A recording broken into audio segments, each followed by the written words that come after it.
You are listening to Balloon Killers.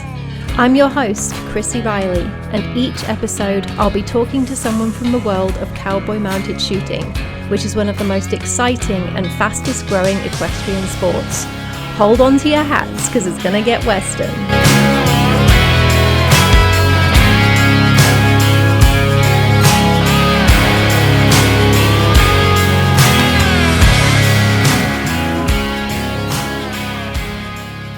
Hello, my friends. I'm feeling like a kid at Christmas this week because your girl's upgraded her podcasting technology. I've got a new laptop, I've got some fancy new headphones, and some new microphones for going live ready for Vegas because I will be in Vegas. I'm going to be shooting in Vegas and hoping to do some live podcasts out there as well. Normally I talk about how I'm feeling like Dorothy in the winds that we get in the foothills of the Rockies. Today I'm feeling like Noah in the Ark because we've had so much rain. The pasture is like a bog and the arena is like a bog. So I haven't done any riding since Rock Springs, but I'm still riding that high because that was just an amazing shoot. Mr. Bear and I are finally getting our stuff together, and if I compare the videos from his first shoot back in December to the shoot at Rock Springs, it's really quite a significant improvement. He's taking me across the timing line rather than me nagging and pushing him over the timing line. He's not bowing out towards the out gate or towards the horses on the other side of the gate, and his times have really improved. So I'm feeling a lot more positive about where this could go. I also took the little kid for her first bigger shoot experience. I didn't shoot from her, but took her just to experience the chaos and commotion. I rode her around the event center. I took her into the indoor arena so that she could hear the sounds of shooting inside. She's never heard shooting inside before. And to be honest, she really didn't seem that bothered by it. She was more concerned about the random things like chairs or toolboxes that were along the aisles and inside. But other than that, she was totally fine. It was funny because whenever people saw me on her, they sort of did a double take because she's a bay and my two other shooting horses are both blue-eyed paints. So she really doesn't fit the profile of the horses that I've been riding. My guest this episode is a new mummy to baby girl Journee. Jacee Ball was the 2024 CMSA overall high point cowgirl, the CMSA ladies high point in rifle and shotgun, and she was awarded the Stifel back number 3 for the 2024 season.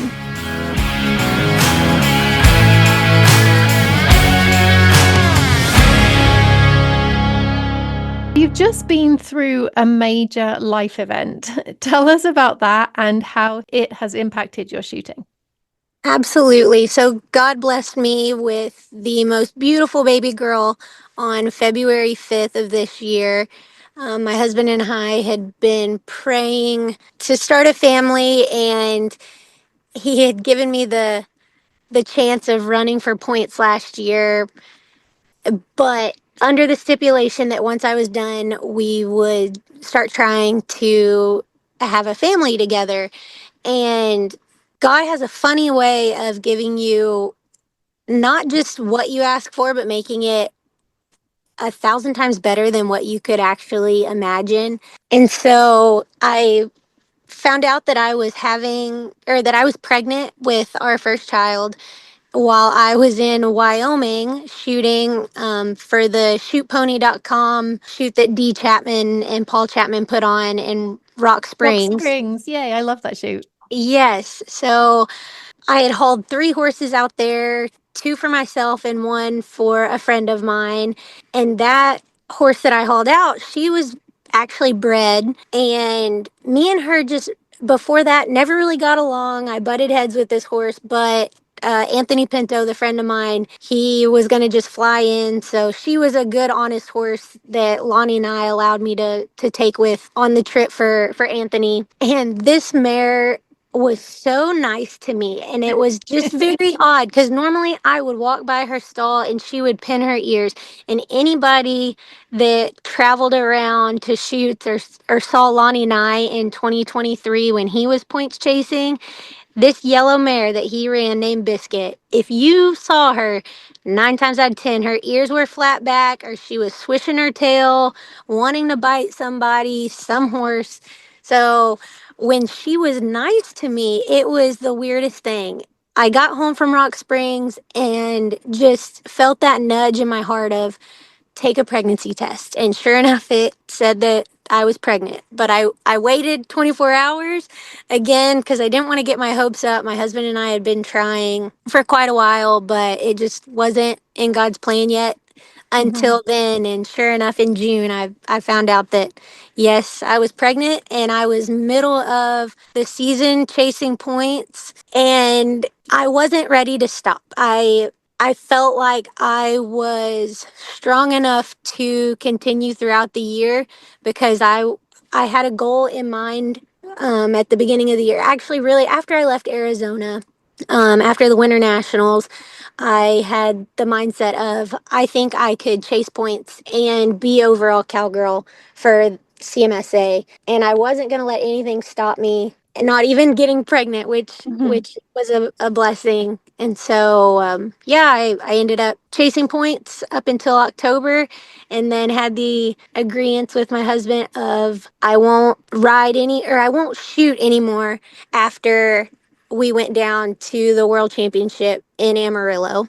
I love that Biscuit knew first. Yes, me too. So it took a brood mare to know a brood mare is what we've joked up here in Iowa about. I love that. How might shoots change for you moving forward? Well, this last weekend, I had my first official competition back in Cedar Rapids with Iowa CMSA. And the funny one is having to go and pump between stages because we're not formula feeding Hmm. my daughter. Her name is Journee.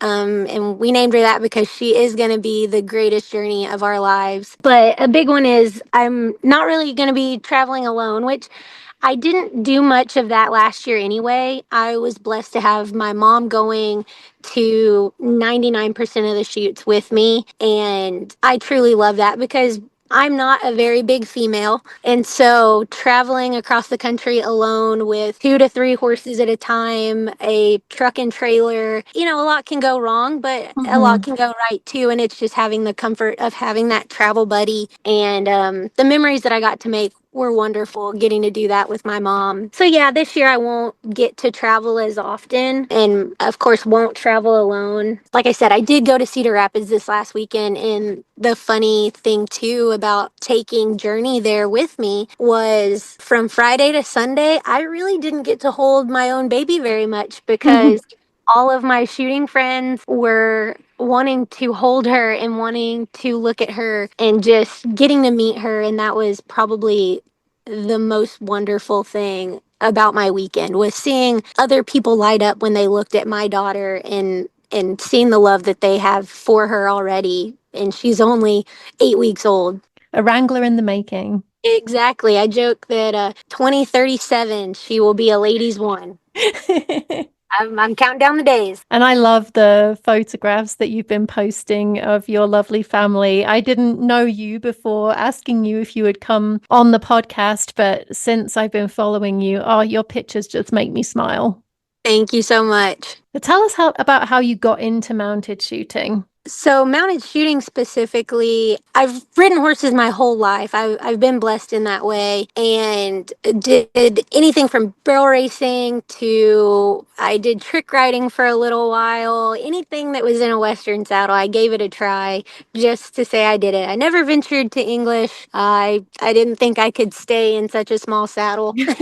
So, when I moved to Iowa to be with my husband Jamie. I'm originally from Texas, but when I moved to Iowa, I didn't really have a whole lot of horse friends. I didn't know anybody, and so to kind of make those connections. Of course, Facebook can be a wonderful place for that. And Mhm. there was an ad about a mounted shooting clinic being held in the spring of 2019. Taylor Johnson of the Iowa CMSA was putting that on. And I was getting ready to go to that clinic when my whole herd, I had 4 horses here at the time, they all came down with a bad upper respiratory cough, and that can be extremely contagious. So, of Mhm. course, I left horses at home, asked if I could still come and just audit the clinic, sit and listen and still get all the information, but not actually getting to ride one of my own horses and introduce them to the gunfire. So I went and did that. And while I'm watching them take a bullwhip and start cracking it to get the simulation of gunfire, and then actually introducing gunfire and having spare horses to walk alongside the new horses that were just hearing that for the first time, I was learning so much and just in awe of the camaraderie already. Because while I'm sitting there, Chad Dup-Eyed, who also is a mounted shooter here in Iowa, asks me if I want to get on his mounted shooting horse Rufus and take him through a pattern. So sure enough, I got to do that, and it just kind of gave me a little bit of what mounted shooting was going to be like, because people didn't have to be that friendly. They didn't have to, be that willing to let you take what was theirs and not know. He didn't, Chad didn't know me from anybody. I could have gotten on his horse and in 5 minutes absolutely ruined him. But he was willing to say, you know what? Here, take my horse, take my guns, take my holsters, and that's something that I had never experienced before in any discipline within a Western saddle. So that was kind of how I got into mounted shooting, was just a clinic. And then in the fall at the same facility in Elkhart, Iowa, called Prairie Rose Arena, they were having a mounted shooting competition. So on Saturday, I just went to watch. And then Sunday, I loaded up a horse with everybody pushing me to do so.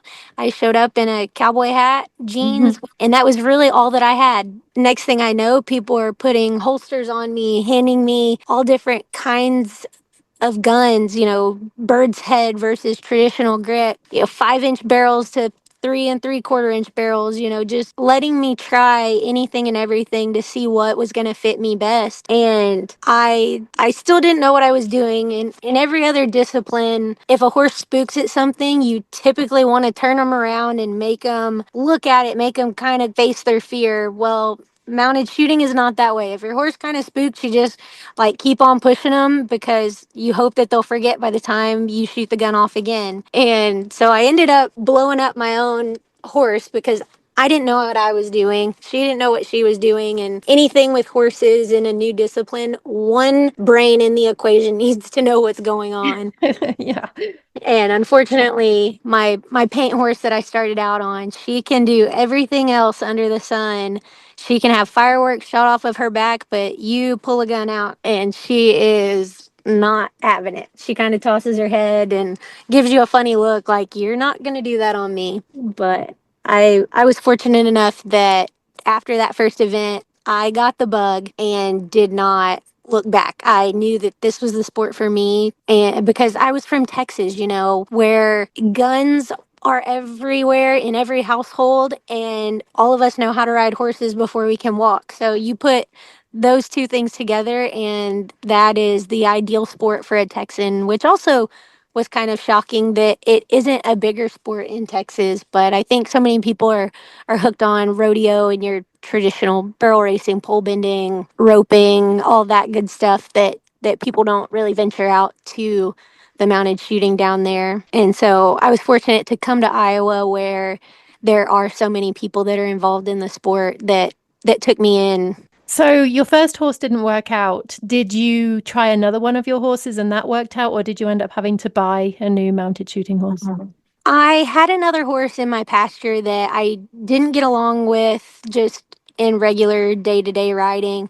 And so I traded her off for what to me was told as a little ex-barrel racing horse. They had done some flag work on her, but she didn't really have a job that she just loved. And this might sound crazy. My family still thinks I'm crazy for saying it and are probably gonna shake their head and say I should have kept this to myself. But I talked with an animal communicator about what this horse wanted to do because I was just kind of at a loss with her.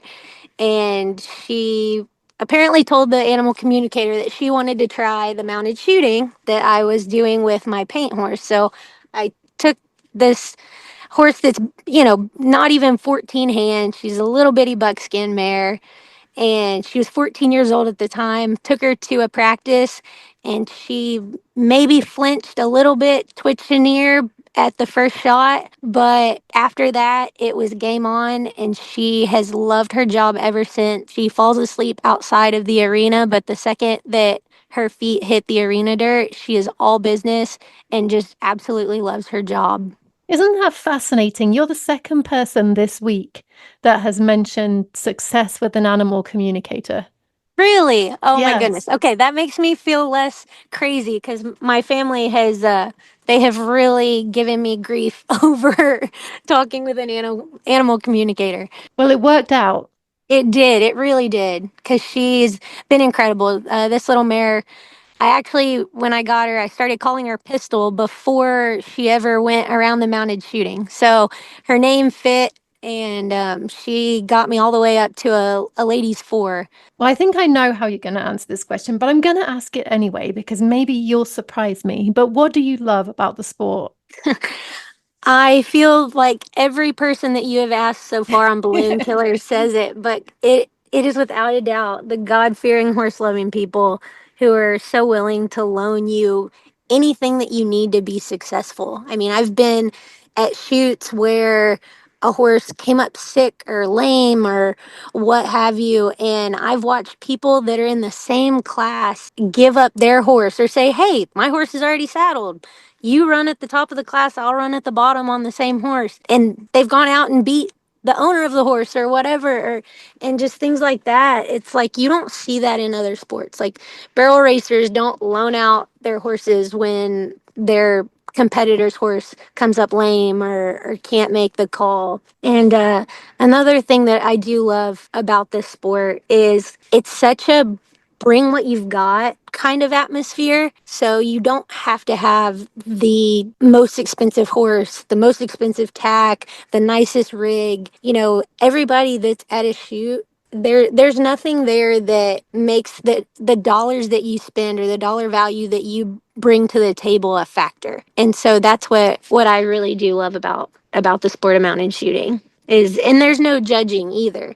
Everybody is there to have fun and to have a good time and to push themselves competitively, that it is just a wonderful atmosphere. Something that I really love to see is when someone at a higher level might be bringing a new horse along. It might be the only horse that they have now because their previous horse was injured, but they can bring whatever they have, even though that horse might not be running to the same speeds as the other horses in the class. They're still bringing what they have. They're still celebrated. Everyone's still supporting them, and it's about helping that horse get a really good start rather than the competition all the time. And I just really appreciate that about shooters.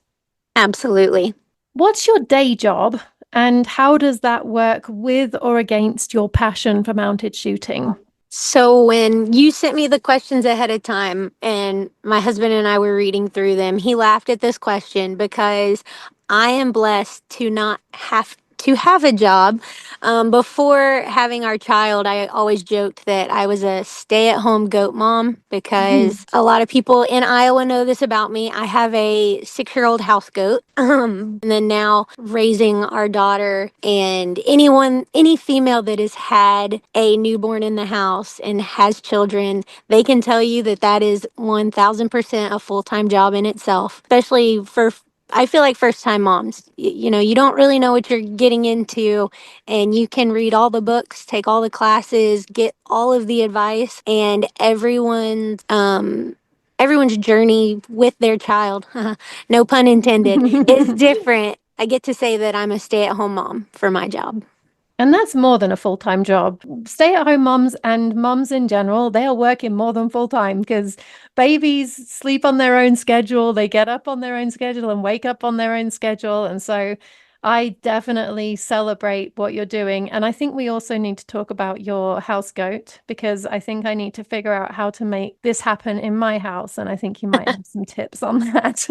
Oh yes. So I know one of the questions that you were going to ask is a little known fact about you, and that was actually my little known fact was that I have a house goat. Her name is Easy, and it's very funny because there has been nothing easy about her. I have said till I was blue in the face that if having a child is going to be half as tough as having this house goat, then I was totally prepared because with anything on the counter, you have to make sure that it's far enough from the edge that she can't get it because she'll pull stuff down. She actually headbutt the doors. If you go in the door and shut it behind you, she will headbutt it because she wants to come in with you. She sleeps in a kennel and she'll sleep on the couch with our other dogs. She truly has no idea that she is a goat, which is very funny. But she's potty trained. She can walk on a leash. She loads up in the truck and rides in the back seat like a dog. She knows a whole bunch of tricks. I mean, she's something special, and I truly think there's only one like her, and for good reason. She's full of sass. I've seen pictures too. She's very cute. Your husband, Jamie, has his own sport that he's crushing right now. Tell us a little bit about that and feel free to brag on him.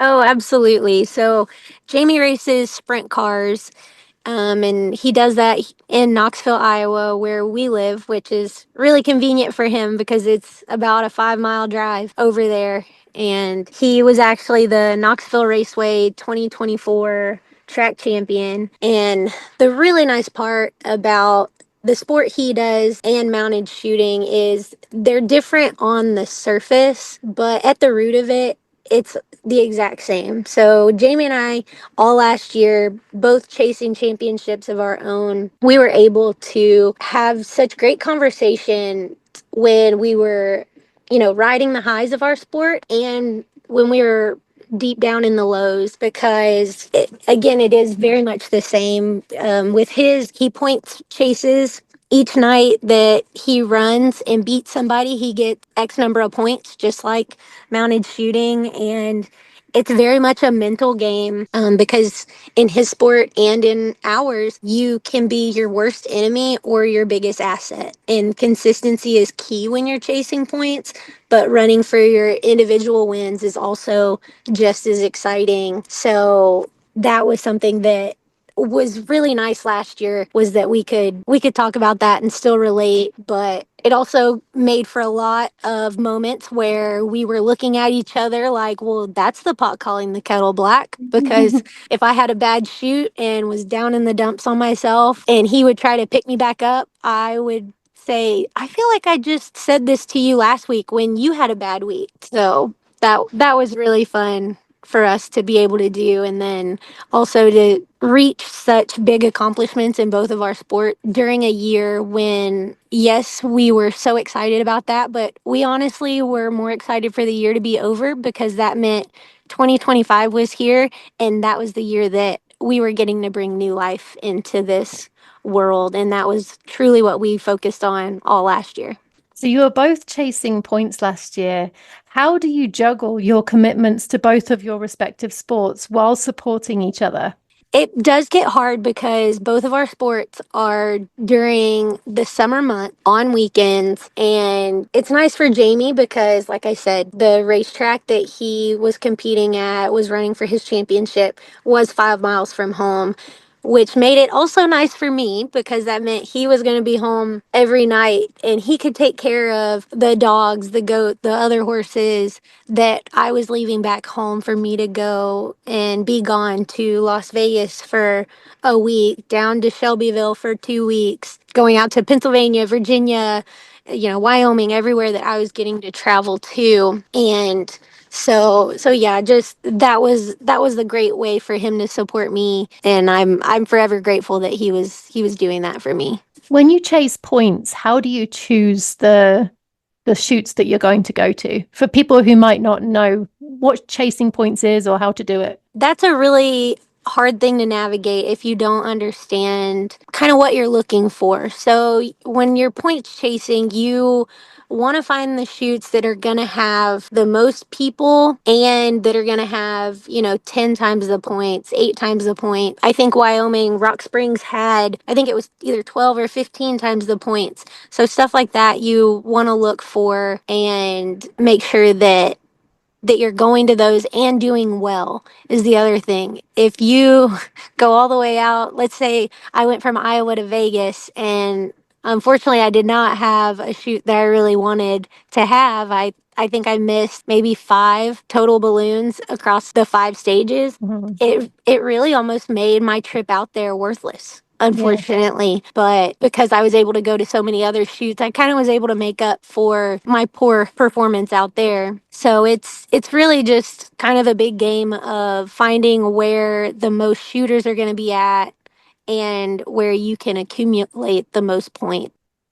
What's the one shoot that you don't miss each year and why? Again, kind of a funny question for you to ask because when I was reading these questions to my husband, he goes, "You didn't miss any shoots last year. What are you talking about?" But the one shoot that I would say I don't miss now after going last year because it was just a great event would be the Eastern Championship. Having the futurity and the Derby there was absolutely incredible because it does give the people in our sport a chance to showcase the up and coming equine athletes that are going to make up the future of mounted shooting. And I really enjoyed seeing that because it gives you a chance to almost do some horse shopping. Quite literally, there are people that brought horses to the futurity that ran them and sold them to somebody that was there. Or it gives you a chance to see the stock that came out of certain studs and decide, is that the type of horse you want? Do you want that fiery hothead that maybe isn't the most pleasant in the back pen, but when they get out in the arena, they are an absolute rock star? Or do you want the chill, level headed, cool, calm, and collected horse? Every breeding is different because, that's the way that God made everything. So, bloodlines are a huge thing that you get to look at while you're there. Like, for example, my husband bought me a Travis Quarter Horse filly for Christmas, and she's by Sandman's Cash out of a Bueno Highbrow mare, and she is related to Adam Ross's horse Rocket Donkey, who ran in the Futurity 2 years ago and then the Derby this past year. And Rocket Donkey he is a horse unlike any other. And we joke that horses take after their owner. He is high energy. I'm pretty sure if that horse could talk, he would tell you that he is the best in the world. And that's what, and that's just a great mentality to have. And I love watching Adam and Rocket Donkey run because they are such a cool team. And my hopes is that my mare will have a lot of those same attributes that Rocket Donkey has because they are bred so similarly. And so to me, that's what the Futurity and the Derby give you a chance to do is one, showcase the up and coming horses in our sport, and two, decide what you want for the future with your herd and with your equine partner. You've made me even more excited about Easterns this year now. I was excited about it anyway, but your enthusiasm for it has inspired me even more. Oh, absolutely. And the draw party is incredible too. That was so much fun to go and see all the hard work that the Futurity board puts into that too, to essentially reward the participants for what they're doing, for all the Mhm. hard work and the money that they're putting into it.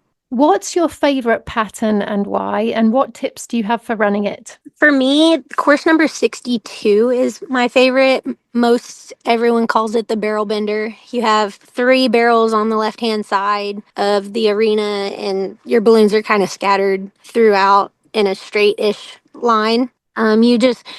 You weave through them, and I love the pattern because it is kind of a down and back. Your horse gets a chance to really stride out, but it is still horsemanship. You have to really focus on your balloons while asking your horse for some pretty big lead changes going up the pin, and then you do get to turn them at the last barrel at the top of the arena and barrel home. But that one's probably my favorite, just because you do get to stride out a little bit more and still have the horsemanship aspect. My I big think tip for that pattern is waiting on number one. A lot of people want to shoot that one early because they're too worried about that first turn to the right, kind of a harder cut. But if you just wait on it, it's right there in your hip pocket and you'll hit it every time.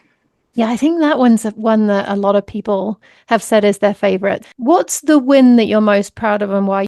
Probably my favorite win that was the most meaningful to me was the 2023 New Year's shoot in Florida. I had flown down there and had a friend of mine connect me with Courtney Chapman, who I had never talked to this woman. I couldn't have picked her out in a crowd of two people. And she let me jump on two of her horses down there for me to shoot off of. One was for long gun. His name was Tucker. And then there was Chipper that I was going to main match on. And he wasn't really broke to the long guns yet. So that was the only reason I got to compete on two horses. But for main match, the first day, I placed second in my ladies four class. And then the second day, I actually won my ladies four class. And the reason that that one was so special is one, it was my move up win to a ladies five on a horse that I had flown in to get to ride. So it wasn't like I really knew the horse. And it just kind of gave me a little bit of a boost of saying, Jacee, you are good enough to get on a horse and shoot your balloons and win. But my mom and my brother and I had driven from Texas to Florida. That's right, we drove. I didn't even fly in. We drove in. And so I had my mom and my brother there, and my brother Kyle is not a mounted shooter. He's not a horse person, but he is competitive as can be. And he was keeping track every day of my times and the other girls in my class. He was keeping track of their times as well. And going into that final stage, he came up to me and told me that I needed to run, let's just say a 12 on the last pattern to win my class. So I was like, okay, that's doable, I think. I think I can handle that. And he goes, okay, good, because I didn't come here to watch you run second again. And I was kind of like, ouch, what in the world? Like, if I do run second, I feel like that's pretty good. The people on the East Coast are some fierce competitors. Like, I think there were maybe 6 or 7 of us in the class. I was like, that's second isn't a bad spot to be. But so it really honestly just kind of made me mad and lit a fire under me. I was like, fine. So I ended up running quite a bit faster than what I needed. But when it came time to check the results online, it showed that I had finished second. And so we got in the truck, started to drive home, and I told my brother, I was like, I'm sorry, it sucks that I finished second, but it happens. He's like, you didn't finish second, you won. And I'm like, no, Kyle, the numbers on the CMSA website say otherwise. He's like, well, you need to call and fix it because they got it wrong. And I'm like, probably not. You probably got it wrong. You're not around this sport ever. But sure enough, I looked online and looked at my videos, and my brother was actually right. They had accidentally switched my time and another gal's time, causing me to get second instead of winning it. And so it was just a really cool experience to have my brother there and him be paying attention enough to keep track of all of that, and then for me to win. And honestly, I was just very fortunate too that my mom was recording video and then getting the time at the end of the video so that I could show the match director and say, hey, here's what my actual time was. Sorry that y'all got to go in and edit it. But anyone listening, if you are going to a shoot, I strongly encourage you to ask people to video your runs, get your time at the end of the video, get that you took off with the green light and that the balloons were, all blown up, or maybe one wasn't, whatever it may be. Make sure that you get all of that in the video because you might need it. Unfortunately, we're not all perfect, and the people working in the office can sometimes get a number reversed or get times wrong. And, if you have the video, you can go and put your $50 in to have them take a look at it and hopefully change it for you instead of kicking yourself wishing that you wouldn't have. That's a top tip right there. And having worked in the office for many shoots now, I know a few people have contested with the grievance committee their times, Yes. and they usually come out successful if they've got a valid grievance. So I totally agree. That's a top tip. Absolutely. And it was really funny. In the first, I guess, 2-ish years that I had shot, I had never had any mess ups in my score. Or maybe I did, and I just wasn't paying close enough attention, or I wasn't going fast enough for it to really even matter. But last year, I had it happen to me 3 or 4 times, and each time I had a video to go and show them. And of course, everyone is so apologetic. But like I said, none of us are perfect. So everyone be sure to be nice to those men and women doing that job. Thank you for that. Because we can put y'all in the seat if you want to be, if you want to complain about it. To what or to whom do you owe your success in the sport? And this could be people or horses or both. Goodness, this one is going to be a little bit of a list for me, just because I do have so many people to thank, and horses as well. First off, Courtney Chapman. If it wasn't for her last year letting me come to Florida, getting on 2 incredible horses, I don't know that I would have chased points. I wouldn't have been in a position to do so. But because I did so well at that event, that really just changed the whole trajectory of my year. And it really did propel me in that points race. So absolutely, Courtney, and she was a great mentor to me throughout the year, and then just became like family, which is something that I will forever be grateful for. She actually let me buy Chipper from her, which he is her heart horse, and I understand because Pistol, my little mare, is mine. And Chipper carried me throughout my pregnancy. He took care of me and my little girl. He was wonderful last year, and holds a special place in my heart, right alongside Courtney. And then Lonnie Nye is another one. He has been one of my biggest supporters, and he chased points in 2023, and so he helped me navigate my points race in 2024, and he was a big one to talk me through how the points chasing would go, the events I needed to try to make, how well I needed to do at those events to stay in a good position. And then my parents, my mom and dad,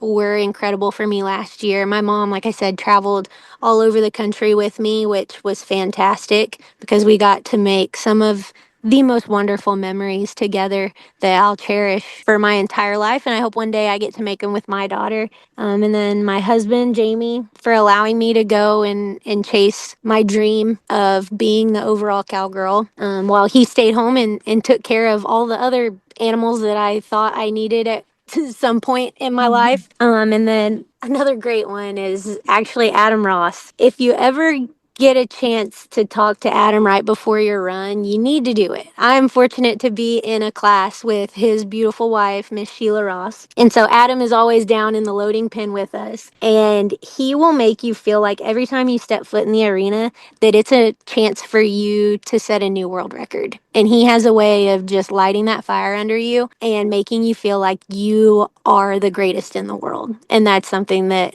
I absolutely love when I get to talk to Adam right before I run. And then last is just the horses that I got to ride last year. I was fortunate to drive in or fly into different places and get on horses that I had never ridden before. So Mike Llewellyn, he let me jump on Handy, who was the 2023 Horse of the Year. Mr. Mike chased points in 2023 and was the overall High Point Cowboy. And then Handy was the Horse of the Year, and rightfully so, because he is fantastic. And that's a horse that is all gas and no brakes. Mhm. So he pushed me to be a faster shooter, which was wonderful. And then, like I said, Courtney let me ride Chipper and Tucker at New Year's. And then Ginger and David Mitchell let me ride their horse Grunt in Long Guns whenever I went out to Illinois for a shoot. And then Anthony Pinto let me run his big Grula horse named Cash when I went to, oh goodness, where were we at? Oh, Lumberton, I believe, is where we were at when I shot Long Guns off his horse Cash. So yeah, I'm forever grateful for all of those people and so many more. There's not enough time on your podcast for me to go through everybody. Well, it sounds like you've met a lot of really lovely people in the process of doing this sport and in the process of chasing the high points. And to be quite honest, I'm not surprised that people are willing to help you because you're such a lovely human being yourself. Well, thank you so much. And I like to think that I would pay it forward, that if anyone ever needed something from me, that I would repay all the kindness that's been shown to me in this sport and just in life in general. I have no doubts. What are you looking forward to in 2025? For me, it is going to be traveling with my new baby girl. Journee she's in her 8 weeks here on this earth. She has gotten to go to two different events that I've shot at. The first one was the Iowa Horse Fair, where Matt Job was having a mounted shooting clinic and then had kind of just a small little invitational shoot. And a friend of mine, Taylor Johnson, allowed me to ride his horse Ranger. And that was actually my first time back competing since I had a C-section with Journee, an emergency C-section. So they told me that I had to wait 6 weeks before I was cleared to ride. And at 5 weeks, I got on and did a trail ride. And then 6 weeks, I said, I feel good enough to go shoot off of another strange horse that I had never ridden.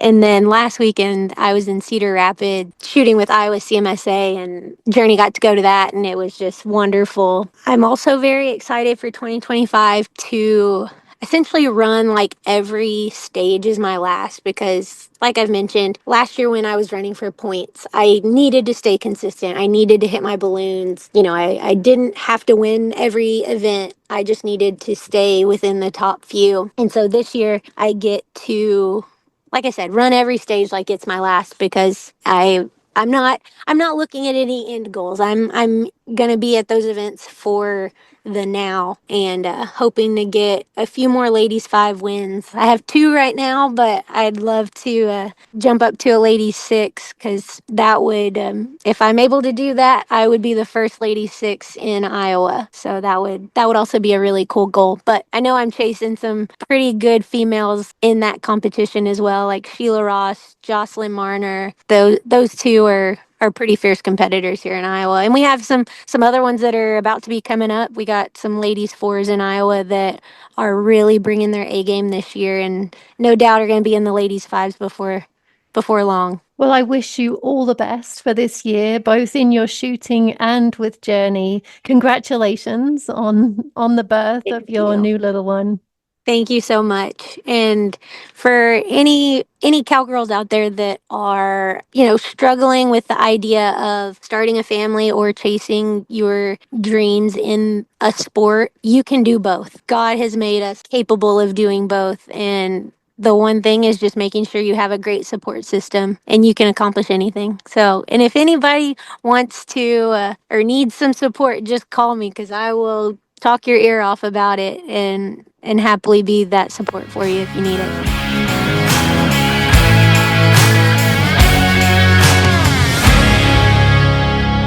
I really enjoyed chatting with you, Jacee. Thanks so much for your time. I'm excited to announce a new spin-off podcast called the CMSA Showcase, which is going to shine a light on the amazing CMSA clubs and events across the country. We really want to recognise the hard work that goes into putting on events and growing this sport. This new podcast will premiere next week with an interview with Dee Chapman and Rick Johnson about Rock Springs. So if you have any questions for Dee and Rick about Rock Springs, feel free to email me on balloonkillers@gmail.com, or I'm going to make a post in Mounted Shooter Soapbox, so feel free to add your questions there. Also, let me know if there's an amazing event or a club doing great things that the community would benefit from learning about. Please keep on sending in your recommendations for people you want me to interview on Balloon Killers. The email address is balloonkillers@gmail.com. That's balloonkillers, all one word, @gmail.com. Or you can find me on Facebook at Chrissy Rides Western.